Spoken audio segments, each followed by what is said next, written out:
All right.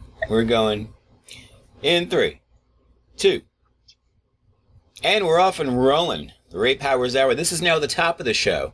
We changed things up a little bit. I have with me a fella I've known for a long, long time. I mean a long, long time. We go back to the 20th century, kids. He's been a role model in my life. He is the founder of Mad Hands Records. He's played with everybody you can imagine with on Earth, as far as a drummer goes. That was terrible grammar right there. I'm going to quit while I'm ahead. This guy right here, he knows this. He makes me silly. Mad Mike Cullens. How are you? Hey, Ray 2K. Glad to be back on the air with you, bro. It's been too long, man. And it's always fun being on the show. I got to tell you, man, one of the biggest things about being down here away from the New York area, I don't have the regular weekly show and communicating with all you people up there on a regular basis. So how in the heck you doing? I'm okay, yeah. Last we heard from Mad Mike Cullens, he was on FM radio, WFDU, and he was doing the Monday mix, right? The Monday, Mad Mike's Monday mix, that's right. Which just stopped a couple of weeks ago. Actually, I told Michael, please, you got to move on from it. I love it. I've had a great time doing that. And they've still kept the option open if I want to upload shows to them, when I feel like I'm ready to do that, but it's very difficult to put a show together like that that's not live. Yeah. In addition to everything else you're doing. So you really got to be into it. So I got to really reassess. I love being on radio. It's one of the coolest things ever. I've got to look around here a little bit. There are some options. Oh, cool. Down here for doing radio. I got to see what happens. Right now, again, this was a reset time. This whole pandemic gave an opportunity to reassess things. I mean, at this stage in my life, you're a young man, but you get to be my age. You got to start thinking: is this where you want to die? Is this the place you want to be? Where somebody's going to cart you out of the place and shovel you to wherever you go. So if I had waited too much longer to get down here, I might not have been able to do it. I can't tell you how hard it is to extract yourself from an area and move somewhere. Just the amount of things you accumulate. And as far as Mad Hands Records, I mean, you can't believe the stuff that I had socked away there. Things you forgot about, clients who were in there, different artists who recorded there. You forget about, yeah. Right. I mean, so many. And, I still don't know what I'm going to do with all the boxes of CDs that I've got here. I literally have got about 30 boxes of 100 of different Fire sale, artists. People. Special today. It's all got to go. Get you the whole catalog. The whole catalog. Make an offer. I show you what it looks like, I don't want to freak anybody out, but it's it looks like a hoarder's place, when you look at what I got down here. It's crazy. I can't believe I got everything in this little tiny place. You realize, yeah. Mad Hands was a 4-room studio up there, so it had a lot of room, and it's different here. I mean, I got a bigger space to record in, but I don't got nearly the amount of room to store stuff. But so I gotta make choices on things, but that's all right. That's part of the weaning and weeding out of unnecessary things as you move along. That's a good thing. That's the greatest part about moving, I think, is it forces you to make those really tough decisions. Like, I don't really need this. I'm not going to use it, and you have to just kind of part with it, and it's for the better. It might be hard. I was a bit of a pack rat until I had to clean out my grandmother's house, and then I was like, no more. I don't want stuff anymore. I just don't want it. Hey, it was tough, man. I had 25 snare drums, and I got it down to 24 now. It was very difficult. You can't believe how hard a choice it was. That's the kind of things I went through. So I'm working on it. It's an obsession. I understand. But when it comes to music, man, everything that I have is very, very difficult to get rid of anything. Yeah. I do have a ton of stuff, and obviously instruments are not even on the table. None of those get, I've got so many little tiny percussion instruments, things that over the years I accumulated, and there's no way they were even on the chopping block to go. Those are coming with me, man. I mean, I've even got this set of wood blocks that Paul Price made. who's the guy I bought the house in Teaneck from, Oh, wow. who used to play with the New York Philharmonic. He premiered on the Edgar Varèse's Ionization back in 1942 with the New York Philharmonic. Holy cow. And he lived in the house before me, and he built this instrument, which was made out of wood, and he carved these pieces out that made it, 4 different tones. I brought that thing. I mean, I was like, Noriko's like, what are you going to do with that? I said, I don't know, but it's an instrument that Paul Price made. What do you think I'm going to do? I can't get rid of it. What are the chances that a percussionist by trade would buy a home from a percussionist? Right. I mean, It was unbelievable. That house, it was such a musical house for like 60 years. And, there's 2 guys that bought it now, and I'm hoping that, they're going to enjoy it. They seem to like the place. This is I'm hearing from my friend, the neighbor, who looks in on him and see what's going on, because right. he still can't believe we're not up there either. But hey, this place down here, you can't believe what we've got here. I mean, it was the right move, and it's for the next step for Mad Hands Records. This really was the right move for me. I've got to keep the connection with all the people who have been a major part of this label. So that means some different ways of collaborating, different ways of communicating. But obviously those ties are so strong, and they've been built over such a long period, that it's just a simple matter of using the techniques and the technologies that we have now, and keep this label going, because, I'm sure you feel the same way. You've been part of this label since its inception, basically 2 years after it started. And it's been a springboard for so many things. So many people have come through it, so many different opportunities for playing music with other people. And that's really what my vision for that label always was, just as a conduit to play with other people, meet people, put ideas down. If you get a great recording, great. And we were lucky to get some really great recordings, I think. And hopefully we'll, continue that. So. Yeah, to catch people up, Mad Hands Records was founded right outside New York City, and operations have now moved south, at least the prime headquarters, certainly. And, as you mentioned, our techniques have evolved. In-house is always the best. Having the band in the room is still the best way to go. But we have the capabilities now to email each other. It's not FedExing 60 pounds of tape and praying that nothing happens to it. Right. And the difference, too, I think, at least from my perspective with this label, is that now the people that have played together on the label know each other's styles enough. Because that's a really difficult thing for me, when you're working for a client you don't know, or you're sending something that, you don't know what they're going to think. That doesn't happen. And that's hopefully what will continue with this label, because really it's those interplays between musicians that have really formed the basis of what is the strong point of Mad Hands Records, is that conversation between musicians that was allowed to happen without structure that normally is presented in a recording situation. So we're kind of like, threw the rule book out and just had some fun. And I think the reactions from the high level players that came through there was like, wow, this is like fun, man.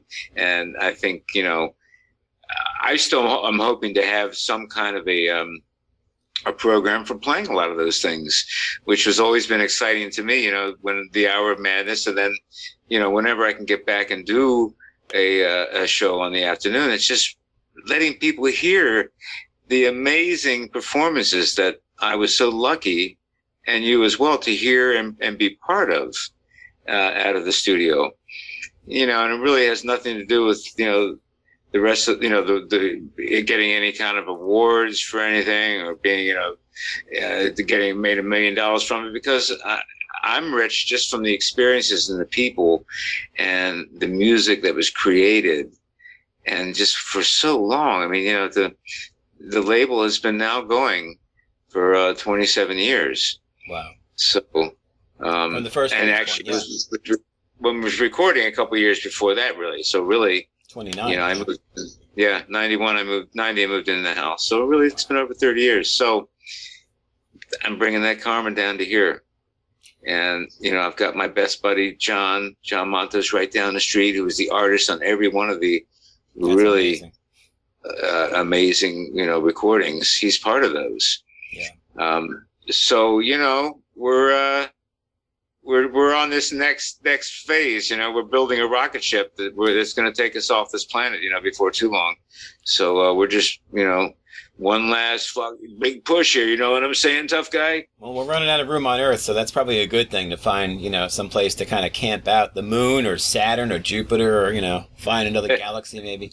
But just to bring us back to the beginning, for those of you, if there's anybody left who doesn't know how Mad Mike and I link up, I've had him on the show 2, 3, 95 times. I don't know. I've been on his show a bunch. I've been on your FM show. And we've been pretty much linked since 1996. I mean, we have been. 25 years. It's hard to believe.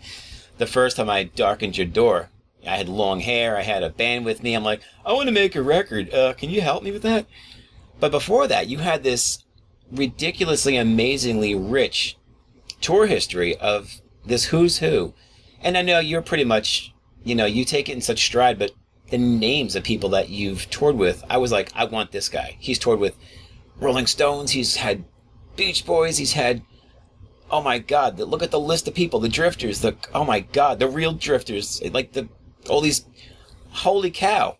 And, I was a little starstruck. I'm still in awe of all the things you've done. And bringing that experience into the studio. Well, let's talk about the touring first, because obviously that was a big part of, that's what you did. Yeah, I did a lot of playing, man, a lot of touring. And it's what my life was. I did a lot of other work over the year. I could never really totally make enough money to not do other stuff. Right.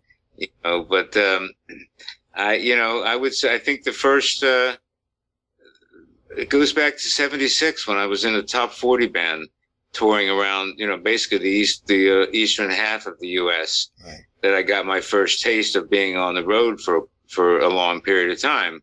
We'd be gone for 2 or 3 months at a time. You come home for a week, then you're back out. You're playing a week at a time at places, 6 nights a week. And I was 24 then. Wow. So you were never 24. Don't lie. You're right. It was 25. And you were born in but did I lose you here? What happened here? Something happened. I hear you. I don't see you anymore. What'd you hit up? Did you sit on something? There you are. There you go. Live radio. You get None of this gets edited, by the way. You mess with the buttons, things go silly like that. But what was I saying? Oh, about touring. Yeah. I got off the road with that in 76 to finish school. I didn't think I was going to end up touring for my whole life. I ended up getting married and was in school. I thought I was going to be a teacher, and then it took not very long to realize, oh my God, this is not going to work. We had to do the fast exit. And I realized, I did teach, and I always loved teaching. Teaching to me is, teaching music in particular, is just, so dear to me. And I'm lucky I've got that opportunity again, but we'll talk about that later because it ties in with what's happening this weekend. But at that point, I realized we're talking, 1980 at that point. Got out of college, thought I was going to teach. All right, that all came to an end. I did still love teaching. I taught high school for, even in Brooklyn, I was teaching. They didn't have any music, but I was teaching special ed, if you could believe that. Just anything. That was what I did. I taught. Teach what you know, but right? Teach what you know, right? Right. Well, that turned out to be one of those connections. Dave Rubin, I never would have met him if I didn't end up taking that job with special ed. And, I didn't know enough about New York at that time to know what I was getting into. I went to the Board of Ed down in a borough hall and, I want to need a job, whatever, where can you put me? And I didn't know where Crown Heights was. At that time, it was pretty heavy duty. This is early 80s. And I said, yeah, I'll go. Sure. What the heck? I need a job, man. I had nothing for music. Literally somebody had to die in the New York system before you get a job, as a music teacher. So anyway, I went to special ed and I met Dave Rubin. The rest is history because he has become, my mentor and, somebody I wish that I could emulate as far as being able to write words and to, speak my feelings through words like he can. So I've been, the lucky recipient of being able to be around great poetry for a number of years, which, as you know, shaped what we created with Mad Hands. Right. Because it basically revolved around the words. And that was Big Dave Rubin. And, and he was the guy who made sure I knew about Kerouac and Ginsberg and all the beat poetry and Bob Dylan and all the people that were important. And although I knew those things, he impressed them upon me, more than I, realized I needed to be impressed. And the people that you brought in to read these poems over the great music, I mean, Rock and Roll Hall of Fame inductees, absolute legends in rock, blues. I mean, some of the names, you look at the credits and it's like, that Charlie Thomas? That Louis Lyman? It was incredible. Pookie Hudson. Right. Yeah. Ellsbury Hobbs. Right. Ellsbury Hobbs, if you don't remember, I know you do, but sure. A lot of people don't remember. He's the guy, the first bass singer that was on There Goes My Baby. And he ended up having to go in the Army, got drafted. And he only played on the first album with them. And then it was Tommy Evans and other bass singers. But Ellsbury was the voice. And he was the spirit. He ended up, reuniting with Charlie years later as an oldies group. And that's where I met them. Right. And they were still working together, late 80s. That's when I first met them. And coincidentally, one of their backup singers, second tenor was Dave Rebels. Right. And that's where I met him. That was back in 1988. Wow. So Dave became my employer for many, many years.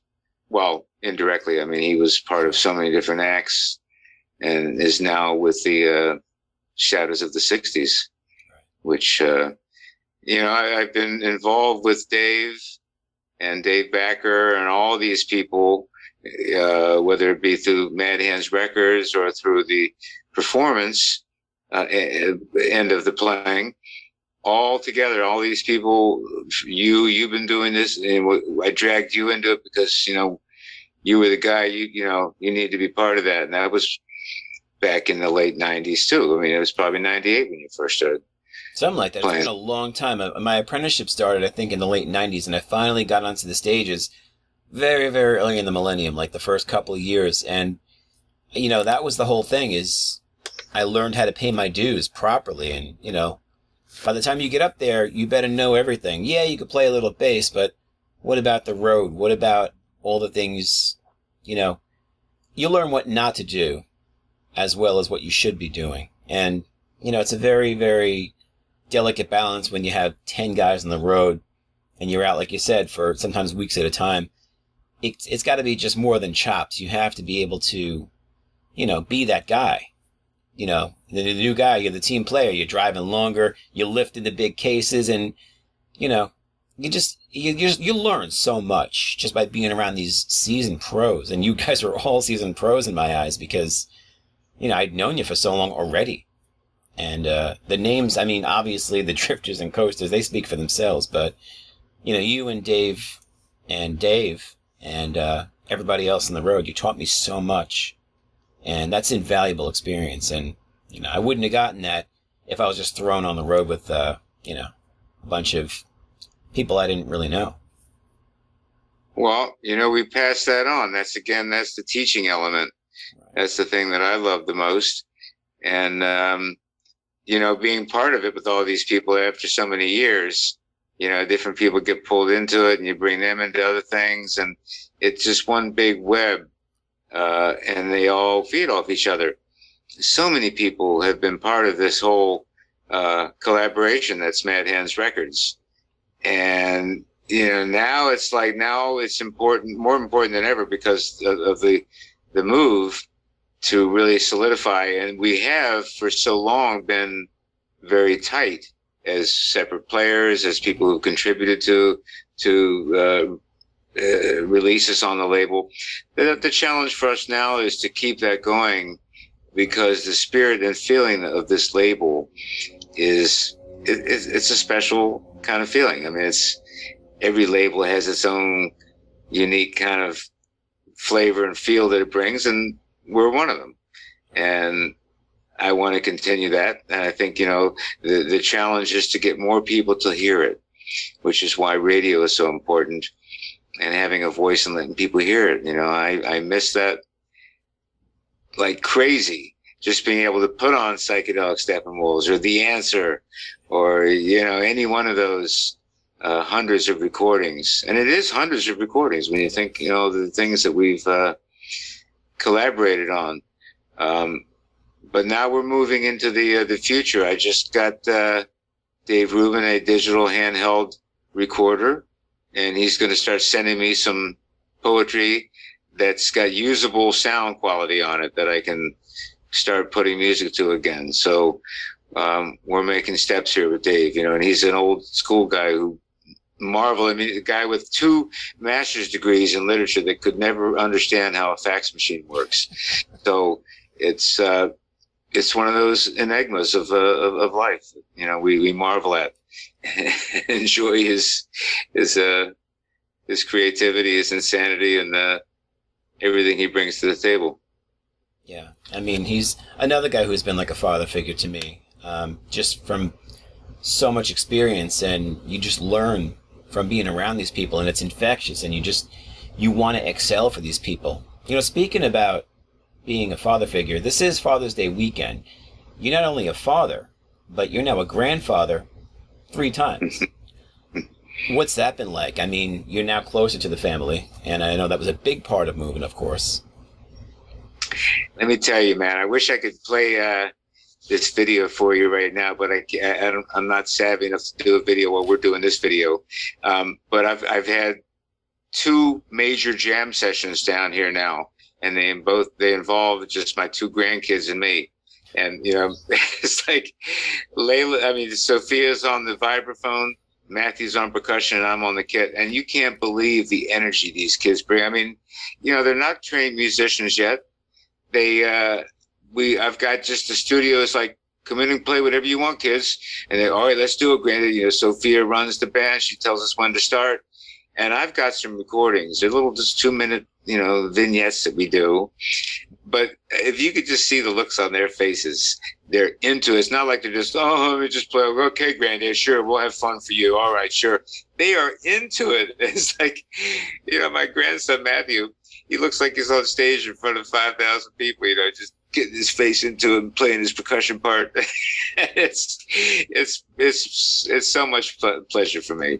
I got to tell you, it's rejuvenating me. It's an amazing thing to be that close to them, where I can share that time with them, because they both think my grandkids think I'm crazy for sure. They know, and they like it. They know me enough. They're close enough to me that they're okay with that. Right. And and my daughter keeps me reined in, so I don't do anything too silly around them. And they're lovely. And I have a third one, by the way, who's 2, so she's not quite in the fray yet. She's ready to be part of it all. So she'll be picking up a tambourine, maybe your tambourine, very soon, and contribute. It's sitting out there, and they have played with it already. Matthew's gone through the whole little box there of percussion toys. But it is amazing. And again, that's, to me, the teaching element of my musical life is the one that I treasure the most. And right now I'm able to translate that teaching to my grandkids. I've always had teaching jobs, even when I was back from when I was touring in 1976. I was teaching then, always like just telling other people how to have so much fun like I had playing drums. And, it just reminds you how much fun it is when you're just trying to impart that onto somebody else and show somebody else, hey, man, check this out. And that's a fun thing. So I hope to keep doing that. And I will be looking for students down here. But that, plus I hope doing some radio thing. I mean, there's a wonderful college down here, Flagler College, which has a similar format to WFDU. And they use local jerkies like me that are looking for, a free handout and stuff. So I may end up helping out there. We'll see. But by the fall, I don't know if it'll be before. I want to start with your indulgence, obviously. Expanding my 1 o'clock, show and try to have some decent interviews and play some wild and crazy Mad Hens music again. I'll talk to the bosses. I'll talk to the powers that be. The powers that be. You were waiting for that little intro there, weren't you? I've waited 26 minutes to use that. Yeah, I was like, thank God he took the bait. Yes, but it works. See, we're a team that way. Yeah. I knew that was going to come in handy at some point, right in a crucial moment. Well, I'm only program director, but the senior program director, Emma calls all the shots now. I figured that. I knew it was only a matter of time before she took over. They always do. You taught her too well. Exactly. She is amazing, man. I saw her last month before I came down here, and she's like, she's got a big presence on Facebook, doesn't she? She's got her own channel. She's got all these followers now, and she's like dictating style to everybody now. She's like, you want to be hip, you better listen to what I'm saying. She's pretty cool. I literally, I joke around. I call her my social media director, but I ask her for the tips, and I'm like, am I doing this right? I don't know. I'm like, I'm a Gen Xer, so I'm two generations behind now. Like the millennials are kind of like on the cusp. I'm way out of the loop, and I think I'm pretty, I'm kind of savvy. I mean, I've got computers all around me. I'm doing computer stuff all day long. But, the way these things travel on social media is another world. Right. Another world, and how they connect, and the threads, and how you hashtag this, and how you link to that. And it's a whole day's worth of, it's a lifetime's worth of work. And when you're getting to be my age, you're thinking so much about the other important stuff. Like how do I tie my shoes, to do stuff like that, you need somebody way younger. Like, my daughter, again, she's 31, she's too old. I look at my granddaughter's Layla, who's 2, she's on her iPad, ads come up, she knows how to scroll them away within a second to get it, they're not bothering her, and she knows how to, enlarge and do this, and then she's only 2, for God's sake. She can't even talk, and she can use the computer already. Yeah. So, right, these kids are who you have to involve. I mean, what I tried to do before I moved down here, my goal with FDU was to try to get somebody that's taking, media as a major, and get them to come in and organize me and tell me what the heck to do, man. What's the correct way for me to reach people and really have a presence, which obviously a lot more than I do, but I figure, I can't keep bugging you about doing things, and it's but that's what you need. Those young kids know how to do it. I got no idea, man. And I appreciate it when I see the results and stuff. It's like, it's awesome. I delegate just like you do. Megan Pennington, signed her 5-6 years ago, 7 years ago. She's, I guess, a young millennial. And even those kids, my daughter's a Gen Z, as they call them. And they're the ones that are on top of TikTok. And Snapchat's old now, I guess. That's a couple of years old. I mean, Facebook, forget it. They know that's a wasteland for old people like us.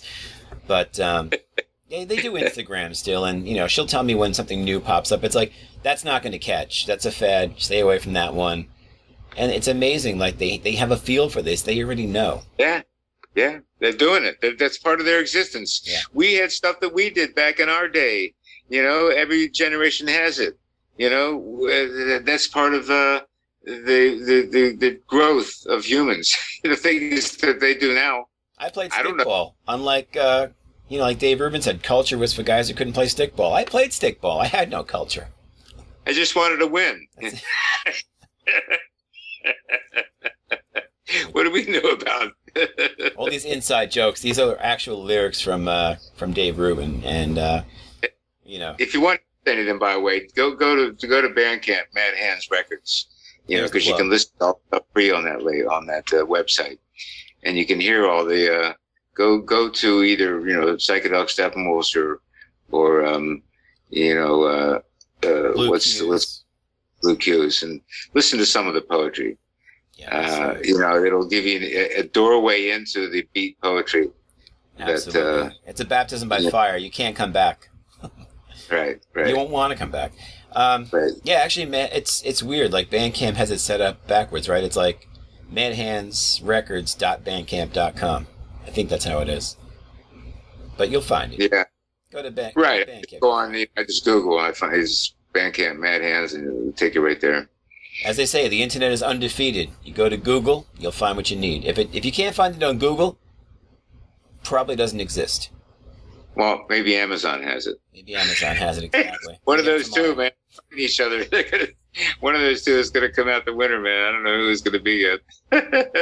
I got a couple more minutes here. I was wondering if you wanted to take some questions from the Peanut Gallery. I was able to wrangle some people up. They're all local from here. I don't think they've caught the gist that you've moved down there yet, so they're still up here looking for you. They comb in the streets. They comb in NYU. They're looking in the village like, where is this guy? I had questions for him. So we'll have to do it email style. Is that okay?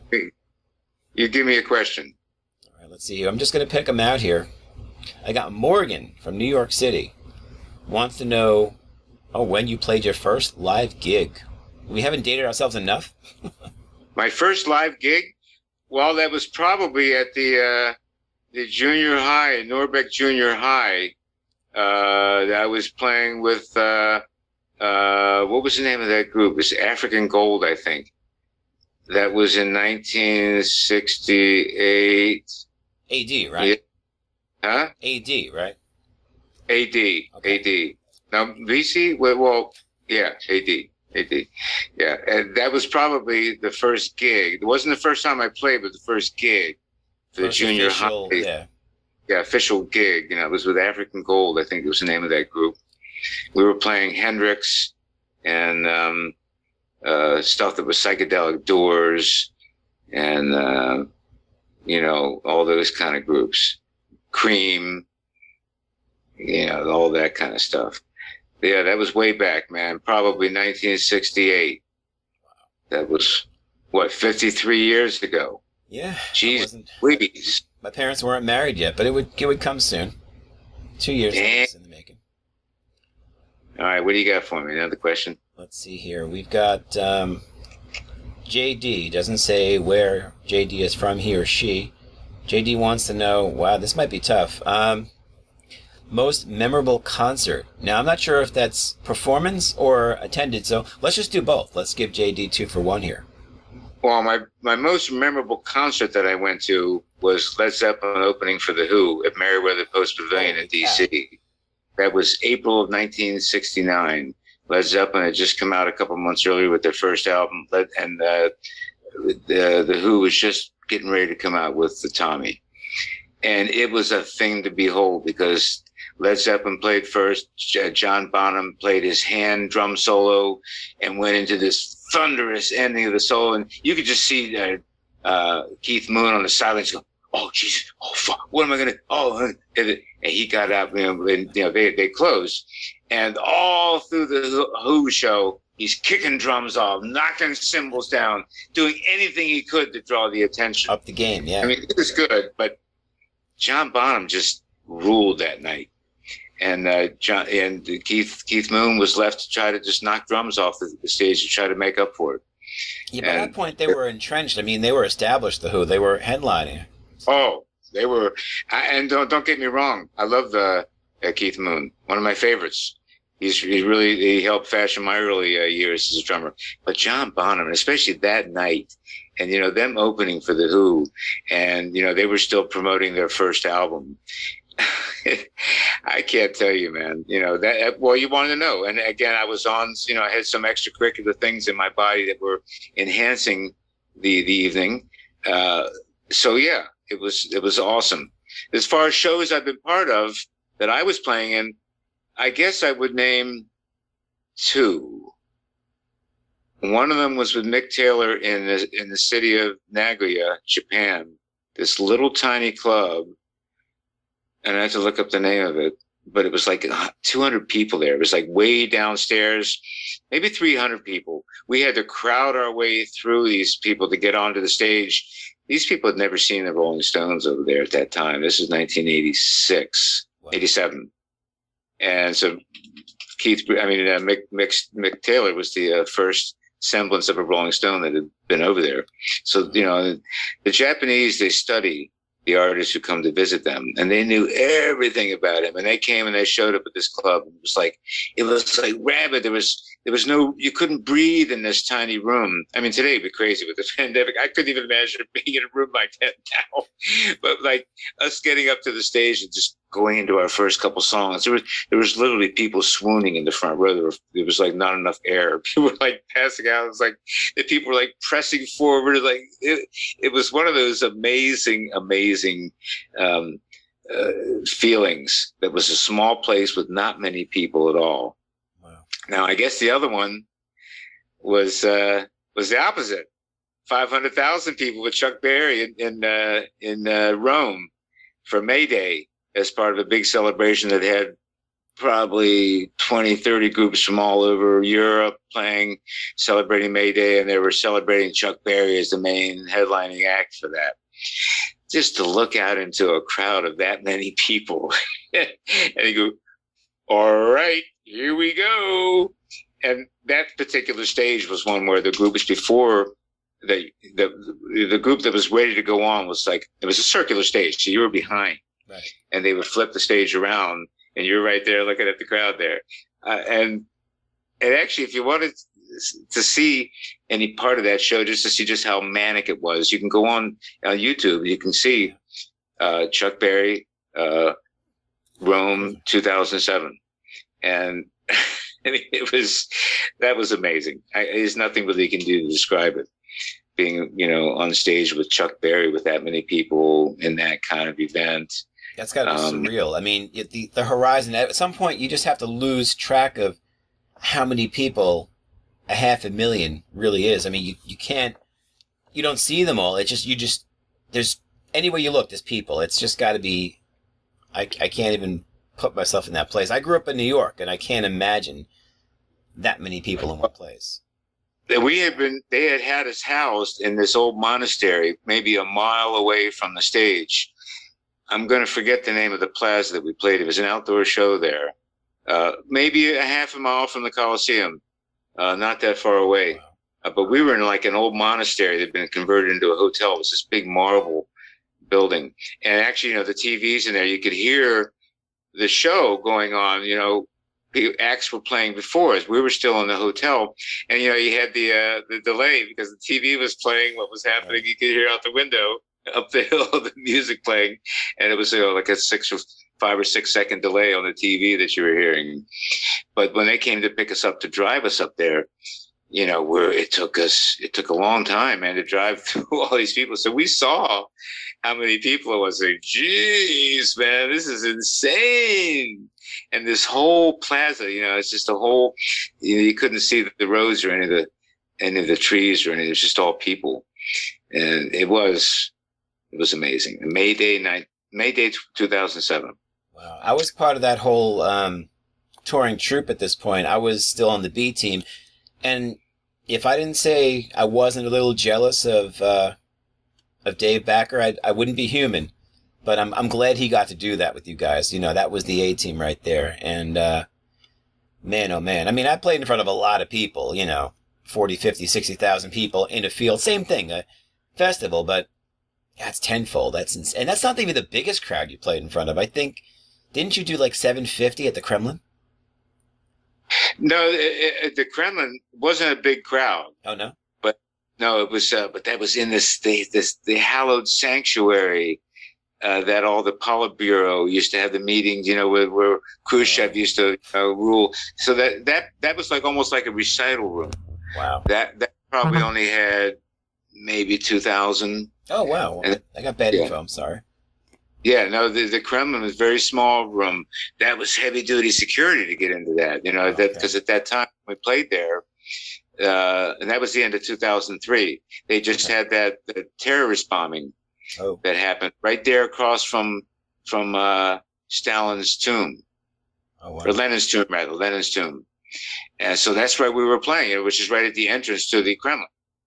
So the level of security for us getting in for that show, that was another story completely. So yeah, we played there. I don't put that up as high as the May Day in Rome. Right. It was still, yeah, somebody my age that remembers, the Kremlin and the meaning that had from the Cold War, just to walk through those halls. Some of the people that were working there, some of the old ladies looked like they were from back in that time, and they're giving us these dirty looks. It's like, whoa, yeah. They want it back like the way it used to be. So I guess they got their way. I guess it's on its way towards being back that way again. But that was a unique time. Definitely a unique time. Wow. Looks like we have time for... Oh, go ahead. Sorry. No, so that was, you wanted to know about some great shows. I mean, you pick my brain, I could probably pick thousands, man, because that's been the beauty of my life and of all our lives. Yeah. Just to get up on stage and just to play like that. And we're so lucky to. And, I hope I can do it again. I've got some gigs on the books, if you can believe that. I'm supposed to go to Michigan in August. Cool. So. Yeah, I've got for myself. They're building up. They're, a lot of them are for 2022. I've got October of 22 booked already. I've got, next month I've got a couple, but it's filling in the gap now. So you'll get there. I got no expectations anymore. So whatever happens, happens. I'm on this new journey, man. And the music's going to continue. How it happens is going to be the fun part. I don't know yet, but it'll be happening.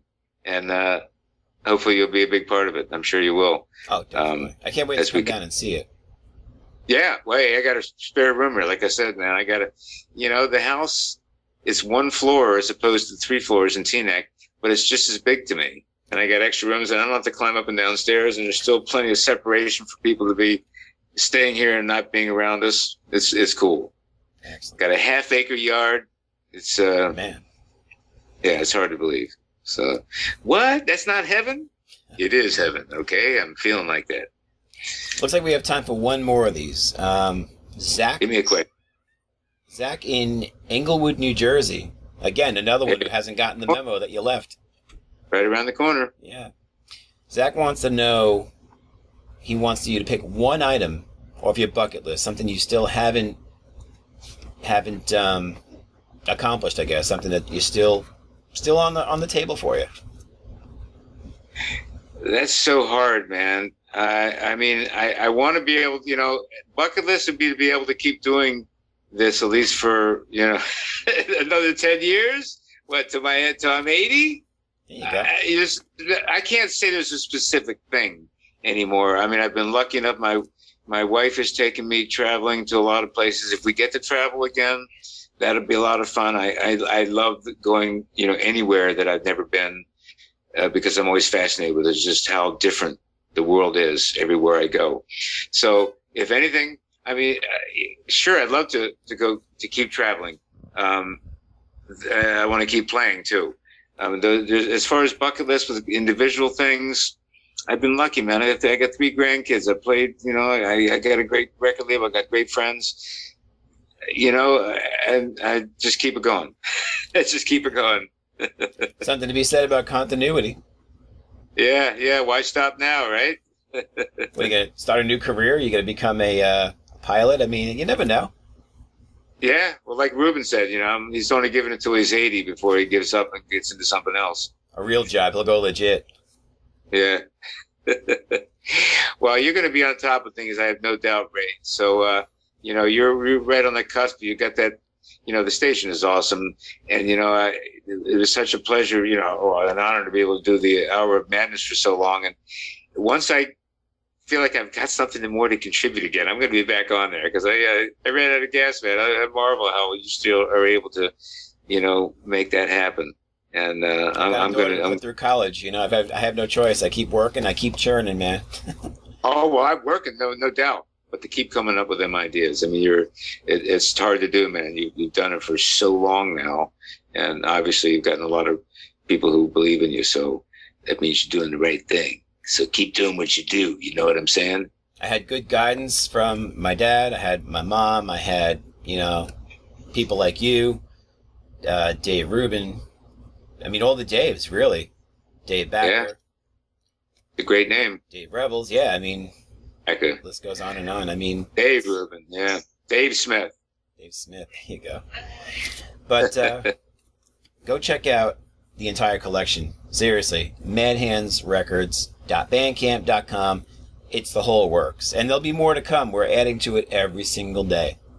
I say we because I've never been prouder to be part of any musical family. It's a great family. It's growing constantly. It's so big now. It's dysfunctional, but we put the fun in dysfunction. Come on down. Mad Mike Cullens, everybody. Go check him out. Go visit him. Come on down. Got a free room for you. Always welcome in our place. Can't wait to see the new place. Thanks so much for doing this. Happy Father's Day. Happy Grandfather's Day. And love to the family. And I'll be seeing you real soon. Same to you. We'll talk soon, brother. All right. Take it easy. Oh, till your head gets straighter. A little bit later. Bye-bye. The Ray Powers Hour.